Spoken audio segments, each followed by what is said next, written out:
My name is Xavier, 33 years old, a programmer living in California. My life revolves around computer screens, endless lines of code, and late nights debugging. But for the past 2 years, I've had a bigger goal: to fulfill my parents' dream, a luxurious trip to Europe, something they never dared to imagine. My parents, hard-working people their entire lives, always talked about Paris, Rome, cobblestone streets, and ancient castles with sparkling eyes. I want to give them a memorable experience to show them how vast and beautiful the world is. I've been working like crazy. During the day, I grind at the company. At night, I take on freelance projects. Every dollar I earn goes into a savings account. No parties, no shopping, no small trips. I've cut back on everything, living so minimally that my friends call me boring. But they don't understand. Every time I see the balance in my account grow, my heart races. After 2 years, I've saved $50,000, enough for a lavish week-long trip. I want my parents to experience the best: business-class flights, 5-star hotels, dinners at Michelin-starred restaurants, private guides, and luxury car transfers. Everything has to be perfect. I started planning 6 months ago. Every night after shutting down my computer, I'd sit and research. I chose a hotel in central Paris with a view of the Eiffel Tower, booked a private tour of the Vatican so my parents could hear stories about Michelangelo, and arranged an evening on a Venetian gondola. I imagine my mom's smile as she steps into a fancy restaurant, my dad's eyes lighting up in front of the Colosseum. I call them every week, excitedly sharing every detail. "Mom, you're going to eat cod at a restaurant cooked by a world-famous chef." Mom laughs over the phone, her voice warm. "You're making me so nervous, Xavier." My parents are getting ready too. Mom bought a new dress, saying it's to look good in photos. Dad, who never cared about fashion, got himself a pair of leather shoes and a fedora, claiming it's to look European. Our calls are filled with laughter. I can feel their excitement, and it makes me happy. I've done it. I'm making their dream come true. But deep down, I have a small worry. I have a younger brother. In our family, I've always been the responsible child, the one who takes care of everything. Blake, my brother, is different. He's 28, lives recklessly, loves partying, and can't hold a job for more than a few months. My parents have always doted on Blake, maybe because he's the youngest or because he knows how to make them laugh. I'm not jealous, but sometimes I wish I could be spoiled by my parents the way they spoil Blake. I quickly push these negative thoughts aside. This trip isn't about proving anything. It's a gift I want to give them, and I'll do everything to make it perfect. I check the itinerary one last time. Flights are booked, hotels confirmed, guides ready. I've emailed every restaurant to ensure they know my mom can't eat seafood. I've even prepared a playlist of classical music for the car ride from Rome to Florence because Dad loves Mozart. Everything is set.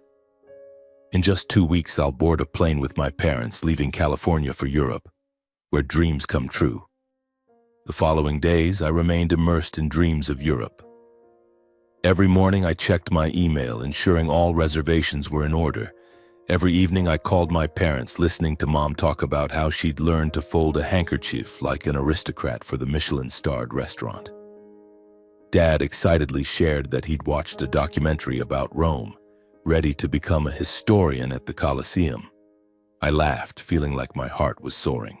Everything was on track. But then one evening, Mom's voice on the phone wasn't cheerful anymore. "Xavier, there's something." She hesitated. I sat up straight, a bad feeling creeping in.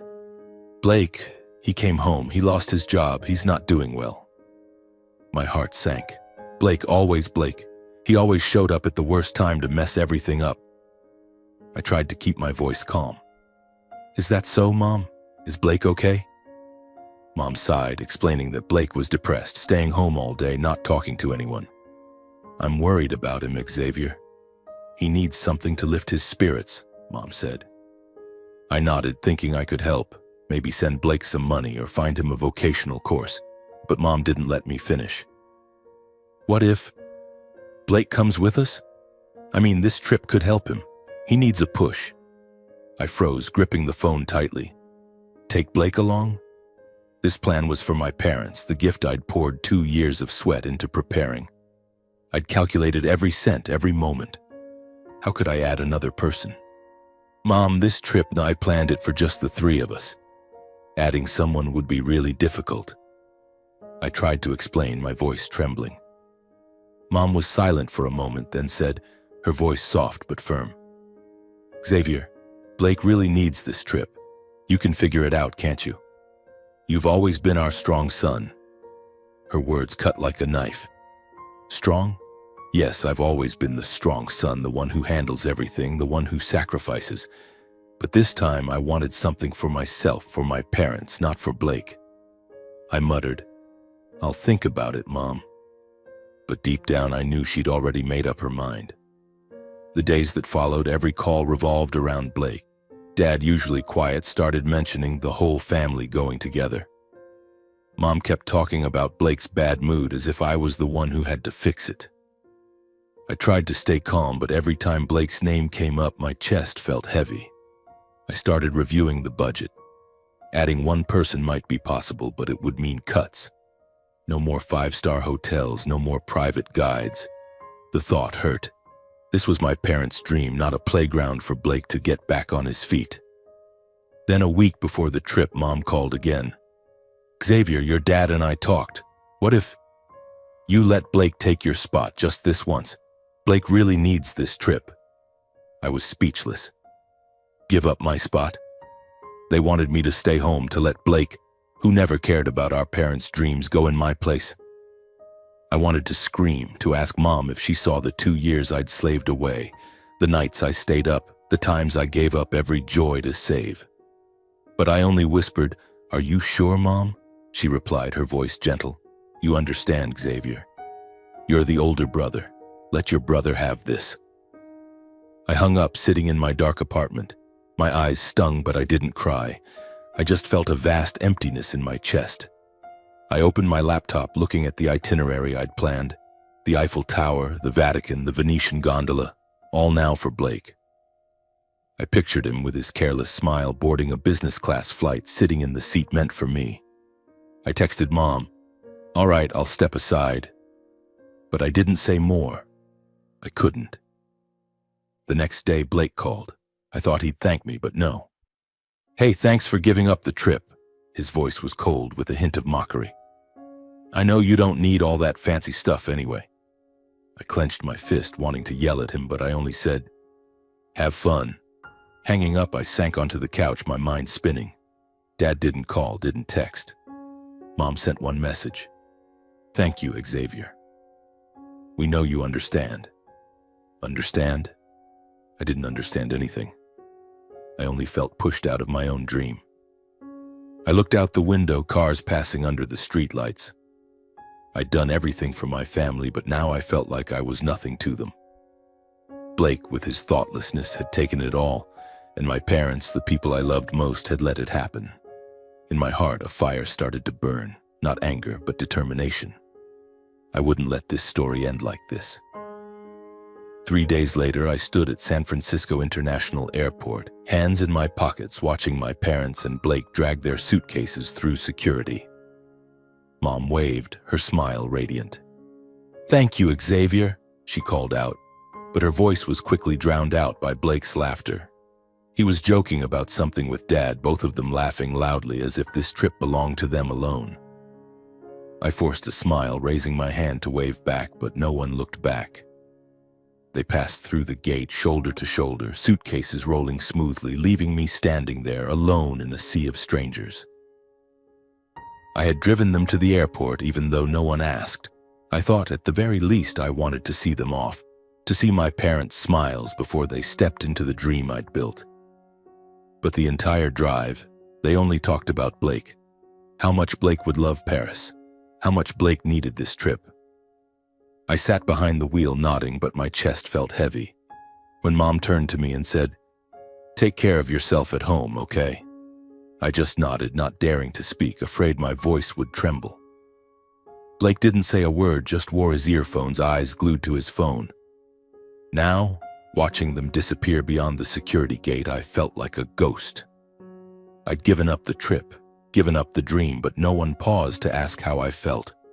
No hugs, no heartfelt thanks, only their laughter echoing, reminding me I didn't belong in this moment. I turned and walked to the parking lot. The cold wind blew past, but it wasn't as cold as the emptiness in my heart. A few days later, I sat in my apartment, the light from my phone screen casting shadows on my face. Mom had just posted a photo. Her, Dad, and Blake standing in front of the Eiffel Tower, beaming. The caption read, "First day in Paris, amazing." No text asking how I was, no word of thanks. I stared at Blake's smile, the way he posed as if the trip was his alone. My chest burned like something was igniting, scorching the last of my patience. I tried to work, but my mind wandered. Every time I opened my laptop, I saw the itinerary I'd planned. The 5-star hotel in Rome, the private Vatican tour, the Venetian gondola. All of it was now Blake's stage. I imagined him sitting in a Michelin-starred restaurant, ordering expensive cod, oblivious to the effort I'd put in. And my parents? They posted photos, video-called friends, boasting about the family trip. But me, the one who made this dream real, was erased as if I didn't exist. I tried to hold it together. I told myself I was the older brother, the mature one. But every new photo from Mom, every "Blake's having so much fun," felt like another stab. On the second night, I couldn't sleep. I sat on the couch holding a cold coffee, staring out the window. The streetlights glowed faintly, the sound of cars humming in the distance. I thought about the past 2 years. The sleepless nights, the parties I skipped, the dollars I counted penny by penny. I did it all for my parents, for their dream. But they chose Blake. They always chose Blake. The next morning, I opened my laptop. A thought flashed sharp and clear. I couldn't let this go on. If they didn't value me, I didn't need to keep everything perfect for them. I logged into the booking account, my hands trembling slightly. The list of services appeared. The Rome hotel, the Florence tour, the luxury car, the Michelin restaurant. All in my name. I could cancel them. I could stop this now. But I hesitated. Canceling everything would ruin my parents' trip. I loved them. I didn't want them to suffer. But then I remembered the airport, Blake's laughter, Mom's eyes when she said, "Blake needs this trip more." I remembered Blake's mocking smile. "I know you don't need all that fancy stuff." I remembered Dad's silence, the way he avoided my gaze. My love for them was still there, but it was overshadowed by hurt, anger, and a yearning for justice. I clicked cancel on the Rome hotel. A pop-up appeared. Cancellation fee is 80%. Are you sure? I stared at the amount. Thousands of dollars, my sweat and blood. I closed my eyes, took a deep breath, and hit confirm. The screen switched to canceled. My heart pounded, a mix of fear and exhilaration. I kept going. The Florence tour, the Venice car, the Paris restaurant. Each click was a step toward reclaiming control. The cancellation fees piled up, but I didn't care. I wanted them to feel, even just once, that I wasn't the one always fixing things. When I finished, I sat there, stunned. The phone was silent, but I knew a storm was coming. I pictured my parents arriving at the Rome hotel, only to hear the staff say, "Your reservation has been canceled." I saw Mom's panicked face, Dad's confusion, and Blake's careless shrug. Part of me felt guilty. I'd ruined my parents' dream. But the bigger part, the part burning inside, felt relieved. I'd done something for myself. That night, my phone buzzed relentlessly. Mom called first. I didn't pick up. Texts flooded in. "Xavier, what's going on? The hotel says the reservation was canceled." Then Dad, "What did you do?" "Call back now." Blake sent one line, "You're so petty." I read them but didn't respond. I silenced the phone and set it aside. For the first time in years, I felt I didn't have to fix everything. I didn't have to be strong, Xavier. The next morning, Mom called again, her voice trembling in a voicemail. "Xavier, why did you do this? We're in Rome with nowhere to stay. Blake's furious. Can you reinstate the bookings? I'm begging you." I listened, my heart aching. I loved Mom, but I couldn't go back. Not this time. I sent a short text. "I've done enough. Figure it out." After sending it, I felt a weight lift from my shoulders. I'd set a boundary, painful as it was, but I wasn't at peace. I opened my laptop, searching for services in Rome, ready to send Mom suggestions for budget hotels. My fixer habit lingered stubborn, then I stopped. No, they needed to figure it out themselves. I closed the laptop, stood up, and walked to the balcony. A cool breeze carried the distant scent of the sea. I breathed deeply, feeling like I'd just stepped through a new door. In my mind, another idea began to form. If my parents and Blake had Europe, I could have my own world. I thought of places I'd never been, experiences I'd never tried. Africa came to mind. Savannah plains, lions, star-filled skies. I'd always wanted to go on a safari but never dared because I was too busy taking care of my family. Now what was stopping me? I had nothing left to lose. The days that followed, my phone kept buzzing incessantly as if it might explode. I pictured them in Rome, dragging suitcases on cobblestone streets, Mom frantically calling hotels, Dad frowning as he tried to figure things out, and Blake no doubt sulking and blaming everything but himself. A part of me ached, urging me to pick up the phone to send them a list of budget hotels. But I held back. I'd done enough. 2 years of grinding, 2 years of sacrifice, and they chose Blake, leaving me at the airport like an outsider. Now they had to fend for themselves. At night, I called Mark, my childhood best friend. Despite the late hour, he picked up, his voice alert. "Xavier, what's up?" It's been a while. I poured it all out, the Europe trip, how I gave up my spot for Blake, the airport scene, and finally my decision to cancel the bookings. I told him about the angry messages, the feeling of being cast aside. My voice trembled, not from sadness, but from unloading everything I'd bottled up for too long. Mark listened without interrupting. When I finished, he sighed. "Xavier, listen. You're not wrong. Your family treats you like an ATM, always expecting you to sacrifice. Blake's never grateful, and your parents are blind to it because they spoil him. You canceling the trip was right. They need to know you have limits." I stayed silent, Mark's words cutting through the fog in my mind like a beam of light. "But they're my family, Mark. I love them." Mark shot back. "Love doesn't mean you let them walk all over you. You need to live for you, Xavier. Go somewhere, do something for yourself. Don't wait for their approval." The call stretched on for over an hour. Mark told me about his trip to South Africa last year, the Savannah plains, the elephants, and the sense of freedom standing amidst nature. "You should try it, Xavier. Go alone. No family, no pressure, just you and the world." His words hit me hard. Africa. I'd never thought I'd go that far, but the idea suddenly blazed in my mind. A trip for me, not for anyone else. The next morning, I opened my laptop and searched for safari tours in Kenya. My phone buzzed again, another text from Mom. "Xavier, I'm sorry if I upset you, but you have to help us. Blake's really stressed." I read it but didn't reply. I didn't want to be dragged back into the old cycle. I focused on the screen, scrolling through travel websites. A 6-day tour in Masai Mara caught my eye. Sleeping in luxury tents, watching lions, elephants, and starry skies. No 5-star hotels, no Michelin restaurants, just nature and silence. I wanted that. I checked my account. The cancellation fees from Europe had eaten up a chunk, but I still had enough for this trip. I didn't hesitate. I filled out the form, picked a departure date, just 3 days away. When I hit confirm, my heart raced, not from fear, but from excitement. I was doing this. I was choosing myself. The phone buzzed again, this time a furious voicemail from Blake. "Who do you think you are, canceling everything? You want the whole family to suffer to get back at us? You're so petty." I listened, then deleted it. His words held no weight anymore.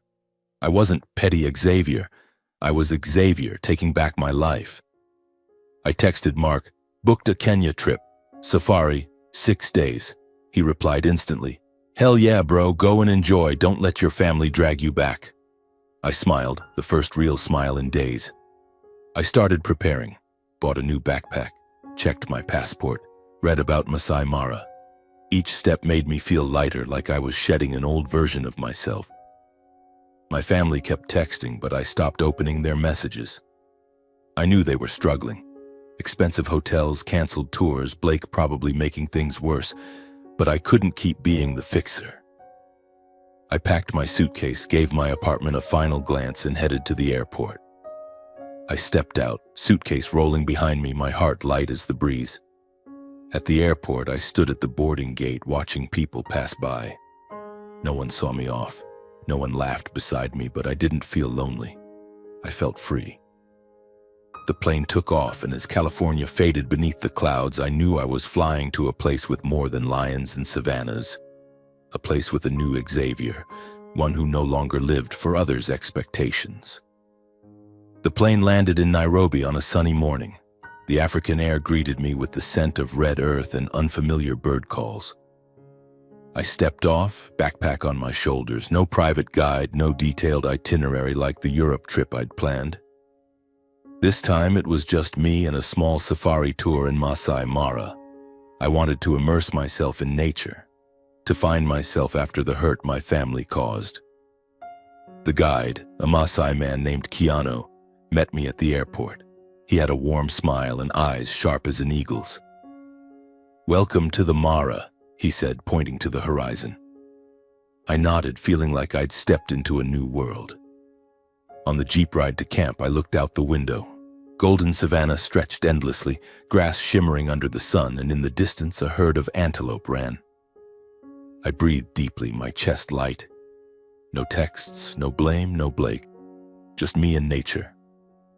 My camp was a large canvas tent in the heart of the savannah, not luxurious like the five-star hotels I'd booked for my parents, but perfect in its own way. The first night I sat by a campfire, listening to Keanu talk about lions and how the Maasai live in harmony with the land. I quietly pulled a small notebook from my backpack and started writing. Day 1. I'm here for no one else. I want to know who I am when I'm not family Xavier. Each day in the Mara was a discovery. I woke at dawn, following Keanu into the savannah. I saw lions lounging on rocks, their eyes lazily watching us. I saw a herd of elephants crossing a river, a calf nestled by its mother. Once we stopped the jeep and Keanu pointed to the sky. A flock of hawks soared, free as the wind. I wrote in my journal, "Freedom isn't having no ties. It's choosing what makes you alive." I started thinking about my life in California, how I'd always chased my parents' and Blake's expectations. I wanted to stop. I began thinking about the future. I wrote new goals: renovate my apartment, learn to cook, join a hiking club. I wanted to travel more, not to please anyone, but to nourish my soul. I want to live a life with no regrets, I wrote, and for the first time I believed it. I was no longer family Xavier. I was Xavier, finding my own path. On the last morning, as I ate breakfast by the campfire, Keanu handed me a satellite phone. "Message for you," he said. I frowned, taking the device. The screen showed a text from Mom. "Xavier, we're home. You need to come back now. We have to talk. Urgent." I read it, my heart twinging. Images of Mom's worried face, Dad's frown, and Blake's scowl flashed in my mind. Part of me wanted to call, to know how they managed in Europe, to hear what they had to say. But I stopped. I looked out at the savannah where a cheetah stalked through the grass. It was patient, confident, unhurried. I wanted to be like that. I didn't want to rush back just because my family called. I texted back, brief, "I'm fine. I'll come back when I'm ready." I sent it and turned off the phone. Keanu looked at me, smiling as if he understood. "You okay?" he asked. I nodded. Better than ever. On the final day in the Mara, I walked with Keanu, watching a herd of zebras migrate. I wrote in my journal, "I don't need my family to change for me to be happy. I choose my happiness right now." As the jeep took me back to Nairobi, I looked at the savannah one last time, my heart light as a cloud. I didn't know what my parents would say when I returned, but I wasn't afraid anymore. I'd found a new Xavier, strong not because others validated him, but because he believed in himself. On the flight back to California, I opened my journal, rereading what I'd written. Each line was a step away from my family's shadow. I knew I'd face my parents, Blake, and their accusations when I got back. But I wasn't in a hurry. I was living for myself, and for the first time, that was enough to make me smile. The plane landed in San Francisco on a cloudy afternoon. I pulled my backpack and stepped out of the airport, no longer feeling the weight I carried the day I saw my parents and Blake off to Europe. The savannah had changed me. Those days in Masai Mara, the lines in my journal, the moments standing amidst wild nature had given me a new strength. I was no longer the Xavier chasing my family's expectations. I was Xavier who knew what he wanted. But I knew returning home meant facing them. Mom's message, "You need to come back now, urgent," still lingered like a summons. I hadn't responded beyond the brief text from Africa, but I guessed they were waiting. Perhaps angry, perhaps hurt. I wasn't in a hurry. I stopped at a coffee shop near the airport, ordered a black coffee, and sat watching the stream of people. I opened my journal, rereading the final line. My happiness doesn't depend on my family. I choose it every day. I smiled, closed the notebook, and drove to my parents' house. The suburban house was the same. White picket fence, Mom's flower garden, the faint smell of cookies wafting from the kitchen. But when I pushed the door open, a heavy atmosphere pressed on my shoulders. Mom sat on the couch, her eyes red. Dad stood by the window, arms crossed tightly. Blake wasn't there, but I felt his presence in Mom's gaze. "Xavier," she said, her voice trembling. "You're back." Dad turned, looking at me, but said nothing. I sat down, my backpack by my feet. "You texted me to come back urgently. What's going on?" I asked, my voice calm. Mom sighed, as if holding back a storm. "You know what, Xavier? You canceled everything in Europe. You left us stranded in Rome, no hotel, no tours. Blake was panicking. Your dad had to run around finding a place to stay. I couldn't sleep for nights. Why did you do it?" Her words hit like a punch, but I didn't flinch. I looked straight into her eyes. "Mom, I did everything for that trip. 2 years of saving, 2 years of planning, but you chose Blake, told me to give up my spot as if my effort meant nothing. At the airport, no one asked how I felt. I'm tired of always being the one to sacrifice." My voice wasn't loud, but each word was sharp. Mom froze, her eyes welling up. Dad shifted as if to speak, but stayed silent. "Xavier," Mom whispered, "I didn't know you felt that way. I just thought Blake needed that trip. He's been struggling." I cut her off, gentle but firm. "And what about me, Mom? Don't I struggle? Don't I need to be cared for?" Mom lowered her head, clutching a tissue. For the first time, I saw she had no answer. Dad finally spoke, his voice low. "Son, we were wrong not to consider you, but canceling the trip, that was too much. We're family." I nodded but didn't back down. "Family doesn't mean one person always takes the hit, Dad. I love you both, but I can't keep living to fix everything, especially for Blake." I paused, taking a deep breath. "I went to Africa, alone. I found what I want, a life that doesn't depend on whether you see me or not." Mom looked up, eyes wide. "Africa?" she asked, as if she couldn't believe it. I nodded, briefly recounting the savannah, the lions, the journal entries. I wasn't bragging. I just wanted them to understand I'd changed. "I didn't cancel the trip to get revenge," I said. "I did it to protect myself." Then I stood, grabbing my backpack. "I'm going back to my apartment. When I'm ready, I'll come back to talk." Mom reached out to stop me, but Dad shook his head as if he understood I needed space. I walked out, feeling like I'd shed a burden. The confrontation wasn't loud or dramatic, but it was a milestone. I'd spoken my truth, not to hurt them, but to free myself. Back at my apartment, I started making changes. I repainted the walls, bought a new dining set, hung a Savannah photo on the wall. I signed up for a cooking class, joined a hiking club. Every day I did something for myself, not to prove anything, but to live.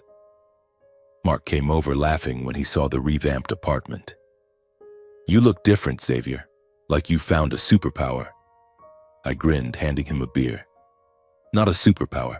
I just learned to love myself. I planned new trips: Patagonia, Iceland, Japan. I didn't need my family's involvement or their approval. My happiness now was mornings with coffee and my journal, sweaty hiking afternoons, dreams of new horizons. Once Mom called, her voice soft. "Are you okay, Xavier?" I replied, "I'm good, Mom. Really good." She didn't mention Blake, and I didn't ask. I didn't need to know. At night, I sat on the balcony watching the city lights. A cool breeze carried the scent of the sea. I opened my journal and wrote, "Freedom isn't leaving family behind. It's leaving their expectations. I'm happy because I chose myself." I closed the notebook, leaned back in my chair. The savannah had taught me I didn't need my parents to change for me to live. I'd found my path, and for the first time I knew, no matter where I went, I'd always belong to myself.